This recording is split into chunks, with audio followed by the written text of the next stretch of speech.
आपको मेरी आवाज आ रही है?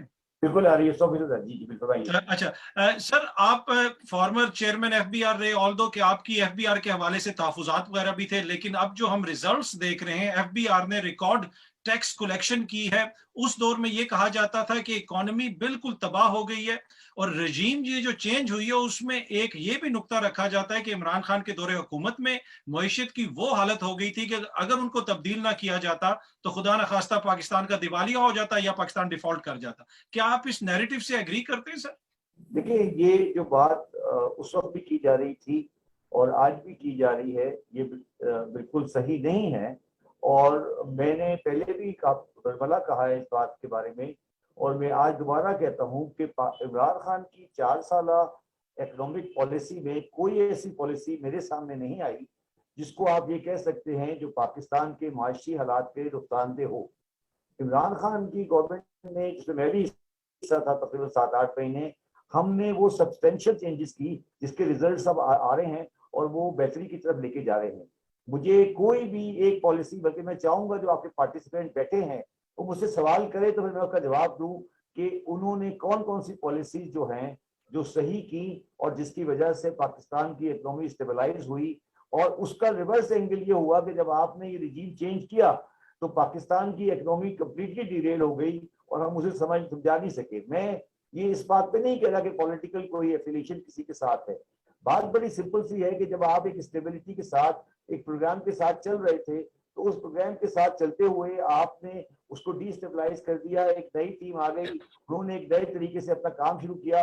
वो 13 का पार्टीज की कोलिशन थी, वो नहीं कर सके और उसका खमियाजा आज पाकिस्तान को भुगतना पड़ रहा है और आने वाली नस्लें भुगतेंगी। दूसरी बात जो इन्होंने अभी बजट पेश किया है, ये इन्होंने पाकिस्तान में दोबारा हमें तकरीबन 25 साल पीछे ले गए हैं कि इन्होंने दोबारा रिटेलर्स, इंपोर्टर्स और उन सबको प्रमोट कर दिया है और डॉक्यूमेंटेड इकोनॉमी को खराब कर दिया है। जो काम हमने बड़ी मेहनत से किया था वो सब इन्होंने डिरेल कर दिया और हम वापस वहीं पे आके खड़े हो गए जहां हम 10-15 साल पहले खड़े थे। इसमें आखिरी बात जो है, जो इमरान खान साहब आपके प्रोग्राम में आएंगे उनसे भी आप सवाल करिएगा। मैंने उनको उस वक्त भी कहा था कि सबसे बदतरीन पाकिस्तान की तारीख का साल, सबसे बदतरीन साल पाकिस्तान की तारीख का साल 30 जून 2018 था, जो आखिरी साल था गवर्नमेंट का, पीएमएलएन का। उस साल में पाकिस्तान का करंट अकाउंट डेफिसिट $20 बिलियन था। आज इतने बुरे हालात के बावजूद भी पाकिस्तान का करंट अकाउंट डेफिसिट $20 बिलियन नहीं है। और उस वक्त हम $20 बिलियन का current account deficit Imran Khan को विरसे में मिला था, जो हम लोगों ने जाकर 2020 में जीरो कर दिया था, आपको शायद याद हो तो अगर ये कोई आदमी ये कहता है कि ये पार्टी ने गलती की तो उसका मतलब है उसको पाकिस्तान की भविष्य का कुछ नहीं पता, वो ऐसी सियासी बातें कर रहे हैं। मैं रिक्वेस्ट करूंगा लोगों से जो मौजूद हैं वो मुझसे सवाल करें तो मैं उसका स्पेसिफिक जवाब दे सकूं। ठीक, अच्छा मैं एक, अगर इजाजत दें अख्तर, जी मैं प्लीज सवाल प्लीज शहबाज सर। साहब से करना चाह रहा हूँ। शहबाज साहब, आपने इकोनॉमी को डॉक्यूमेंट करने के लिए काफी सारे इकदाम किए और जो बड़े टैक्स इवेडर्स थे, टैक्स अवॉइड कर रहे थे, टैक्स चोरी कर रहे थे, आपने वो लिस्टें भी बनाई और आपने एक्शन शुरू किया। तो आपको किसने कहा था कि जनाब इसको छोड़ दो, उसको छोड़ दो, और फिर आपने कहा कि मैं ये देखिए, एफबीआर ही मैंने छोड़ देता हूँ? पहले भी ये बात की है कि आप किसी के नाम से कोई भी आदमी कुछ भी इशू कर सकता है। मैंने कभी ये नहीं कहा कि इमरान खान ने मुझे कभी कहा हो कि किसी एक बंदे को, मैं आपको ये बात रिकॉर्ड पे दे सकता हूँ कि इमरान खान ने कभी मुझे किसी भी चीज के लिए नहीं कहा। बल्कि अब तो मैं आपको रिकॉर्ड पे ला देता हूँ कि सबसे बड़ा जो पाकिस्तान का चैनल है, जो कि जनरली इमरान खान के फेवर में, जनरली पीटीआई के फेवर में बोलता है, इसका नाम ARY चैनल है। सब जानते हैं कराची में कि उसका एक ऑर्डर हुआ था इमरान खान के जमाने में जो मैंने किया था और वो उनके खिलाफ था। तो अगर इमरान खान साहब किसी को इंटरफेयर करते तो सबसे बड़ा केस तो वो था और वो उन्होंने आके शिकायत की और मैं और इमरान खान साहब ने एक्सेप्ट किया। हमने कहा ठीक है, जो लॉ है वो लॉ है। और मैं उस खान साहब का शुक्रगुजार हूँ कि उन्होंने मुझे एक दफा भी नहीं कहा कि यार ये गलत है या सही है। उन्होंने कहा ठीक है, जो लॉ में है कर दो, खत्म हो गई बात। अच्छा अच्छा, जी प्लीज अरशद साहब पूछिए प्लीज सर। आप अरशद साहब की ऑडियो काइंडली खोल दें जरा, अरशद साहब की ऑडियो नहीं आ रही। जी, आप शहबाज जैदी साहब, ये आईएमएफ की जितनी कंडीशनैलिटीज हैं, इस हवाले से किस किस को बुलाया गया था और कहाँ बुलाया गया कि जनाब जो भी ये आप करें और जो भी इसका फॉल आउट है, इट डजेंट मैटर, लोग पाकिस्तान के जो है वो कीमत अदा करेंगे इसकी।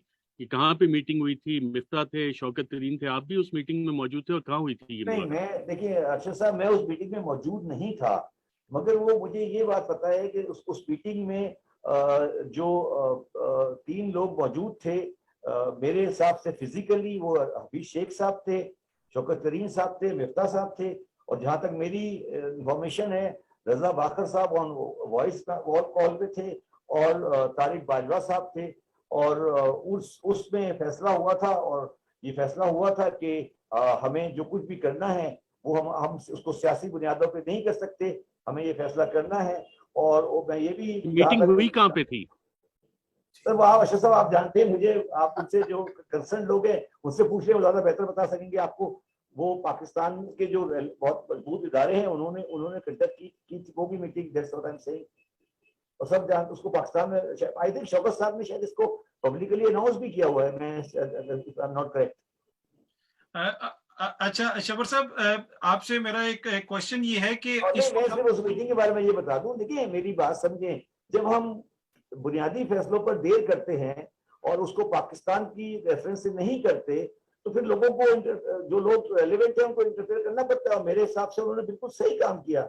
मैं अगर उनकी जगह होता तो मैं भी यही करता, सही, बिल्कुल सही सही था। और उन्होंने उन्होंने अगर किसी तीसरे आदमी से मशवरा लिया तो मैं समझता हूँ मशवरा बिल्कुल जायज था, क्योंकि मशवरा लेना चाहिए। और मगर ये कमजोरी तो उनकी है जो सदार में मौजूद थे, कि अगर उनकी बात को नहीं समझा जा रहा है और नहीं कराया जा रहा तो फिर क्या होगा। और जो जो लोग मौजूद थे मीटिंग में उनसे पूछ सकते हैं आप। तो ये कोई ऐसी बात तो नहीं है कि जो पब्लिक को पता नहीं हो, शायद मेरा ख्याल है पाकिस्तान के तमाम चैनल्स ने इसको रिपोर्ट भी किया था।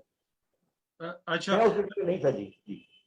अच्छा शबर साहब, इस वक्त हम आईएमएफ के एक प्रोग्राम में हैं या फिर प्रोग्राम के बहाल करने की कोशिश कर रहे हैं, और ये हुकूमत ये कह रही है कि महंगाई का जो तूफान आ रहा है ये आईएमएफ के उस मुआहदे की वजह से जो खान साहब के साथ है। क्या आईएमएफ के प्रोग्राम में रहते हुए भी जो हुकूमतें होती हैं वो चीजों को थोड़ा बहुत मैनेज कर सकती हैं कि एक जगह पे रिलीफ दे दें, दूसरी जगह से रिलीफ हटा लें, या फिर उनको टोटली आईएमएफ लिख के दे देता है कि ये आपने रास्ता लेना है, इससे आप हिल नहीं सकते? देखिए, मैं आपको इसका प्रैक्टिकल आंसर दे देता हूँ। जब मैं एफबीआर चेयरमैन बना था तो आईएमएफ प्रोग्राम का हम रिवाइव करके गए थे, और आईएमएफ प्रोग्राम में हम एंटर हुए थे, और इमरान खान साहब हालत मजबूरी एंटर हुए थे। मतलब हम नहीं चाहते थे कि हम आईएमएफ में जाएं, मगर हमें मजबूरी में $20 बिलियन की जो हमें डिफॉल्ट आया था उसकी वजह से हम आईएमएफ में गए थे। उसके बाद आईएमएफ के मैं आपको थोड़ा सा समझा दूं, आईएमएफ के 3 टियर होते हैं पाकिस्तान में, 4 समझ लें। एक टियर होता है जो उनका रिप्रेजेंटेटिव ऑफिस होता है पाकिस्तान में, वो एक खातून है, जनरली पहले भी खातून थी, आज भी खातून है। उसके बाद उनका एक पाकिस्तान का ऑडिटर होता है जो अर्नेस्टो साहब हैं, वो भी पुराना स्पेनिश आदमी है। उसके बाद होता है एमडी, उस इलाके का जो एमडी होता है वो होता है जो कि डील करता है पाकिस्तान में, और उसके ऊपर फिर आईएमएफ का बोर्ड होता है। ये 4 आईएमएफ का स्ट्रक्चर है जिसके तहत वो काम करते हैं। तो मैं ये बता देता हूँ आपको कि ये 4 स्ट्रक्चर जो हैं, तो मैं था, हफीज शेख साहब थे, इमरान खान साहब थे, तो हम लोग रोज शाम को बैठ के ये फैसला करते थे कि कौन सी चीज ऐसी है जो मुझे हैंडल करनी है, कौन सी चीज ऐसी है जो हफीज शेख साहब को हैंडल करनी है, कौन सी चीज ऐसी है जो खान साहब को हैंडल करनी है। और हम बाकायदगी से चीजों को ऑर्गेनाइज करके जब हम देखते थे कि चीज नहीं हो पा रही है, शेख साहब 99% केस में शेख साहब वो मसला हल कर देते थे, तो फिर जाके खान साहब को हम नहीं इस्तेमाल करते थे। बट एक आध जगह पर हमें शायद एक दफा शायद कॉल करनी पड़ी। मगर मुझे अब ये लग रहा है कि हमारा तो पहले स्टेज पे भी लाइन अप नहीं है। मैं इसको क्यों कह रहा हूँ लाइन अप नहीं है, इसलिए लाइन अप नहीं है कि आपने 60 ट्रिलियन 4000 बिलियन का बजट दिया है। मैंने उस बजट के फौरन आने के बाद ये बयान दिया था कि आईएमएफ वाले 7500 से कम पर एग्री नहीं करेंगे, और ये पाकिस्तान के आईएमएफ वालों की पोजीशन थी। वो तो अगला स्टेज तो बाद में आता है, और उन्होंने साफ हाथ पे रख दिया कि नहीं जी 7500 करें। तो मुझे तो ये समझ नहीं आ रही कि ये 4-5 टियर जो आईएमएफ के हैं, तो अभी तो लगता है मुझे कि मैं पहले टियर में बैठा हुआ हूँ। मुझे तो ये शक है कि ये लोग तो पहले टियर में बात कर रहे हैं, मतलब इनकी तो second tier, third tier, fourth tier में जाने की बात ही नहीं हो रही है। मैं तो आई एम रियली शॉक्ड कि ये किस तरह बात कर रहे हैं, कौन कर रहा है। अब मुझे आज पता लगा है कि आयशा गौस पाशा साहबा जा रही है वॉशिंगटन। मैं तो बड़ा हैरान हूँ कि जी मैं 99% मैटर तो मैं अर्नेस्टो के साथ खुद हम लोग हल कर लेते थे। मैं मिसाल देता हूँ आपको, हम कंस्ट्रक्शन की स्कीम लेकर आए थे जो आईएमएफ के मर्जी के खिलाफ थी, मगर हमने उनको समझाया, हमने बताया कोविड है, ये है, वो है, उन्होंने मान लिया। उन्होंने कर दिया, हमारी बात मान ली थी। तो ये कहना कि IMF कर रहा है तो मैं जो भी उल्टा सीधा कर दूं, ये तो फिर इसका मतलब है फिर आप गवर्नमेंट की बात ही करें, खत्म करें। अक्सर उसको जो बेचारी एस्टर डी न्यूज बैठी हुई है इस्लामाबाद में, आपको पता ही होगा क्यू ब्लॉक के 3rd फ्लोर पे एक साइड FM बैठते हैं और एक साइड पे वो IMF वाले बैठते हैं। तो आप राइट साइड को बंद करें और लेफ्ट साइड को खोल के खत्म करें, फिर बिठाया क्यों है आपने? अगर जो उन्होंने कहना है वही आपने करना है और आप उनको समझा नहीं पा रहे हैं, तो फिर क्या फायदा उसको बैठने का? मैं आपको ये कह सकता हूँ कि कम्युनिकेशन का डेडलॉक नजर आ रहा है मुझे। ठीक है, हो सकता है इसहाक डार साहब ये मसाइल हल कर लें, इसलिए यार कि मेरी बात सुनो ये यार प्लीज, मेरी एक गुजारिश है आपसे, ये खुदा का वास्ता है, पाकिस्तान की इकोनॉमिक्स को शख्सियतों से आगे करो। कोई पाकिस्तान में कोई फरिश्ता नहीं बैठा हुआ जो आके इसहाक डार साहब आ जाएंगे तो पाकिस्तान में ये हो जाएगा। ये चीजें अब इस बात इससे आगे बढ़ चुकी है। अब पाकिस्तान को अपनी रियलिटी में देखना, ये कि डार साहब आएंगे और मिर्जा साहब आ जाएंगे, ये इससे बात पाकिस्तान की बात करें, शख्सियतों की बात नहीं करें प्लीज। बड़ी इंपॉर्टेंट बात शबर साहब, जैदी साहब ने कही। और जो लोग ये कहते हैं कि जी फलानी शख्सियत आएगी तो मसाइल हल हो जाएंगे, उनके हवाले से भी जैदी साहब ने आपको बता दिया कि मईशत अब उस पोजीशन पे पहुंच चुकी है कि कोई भी शख्सियत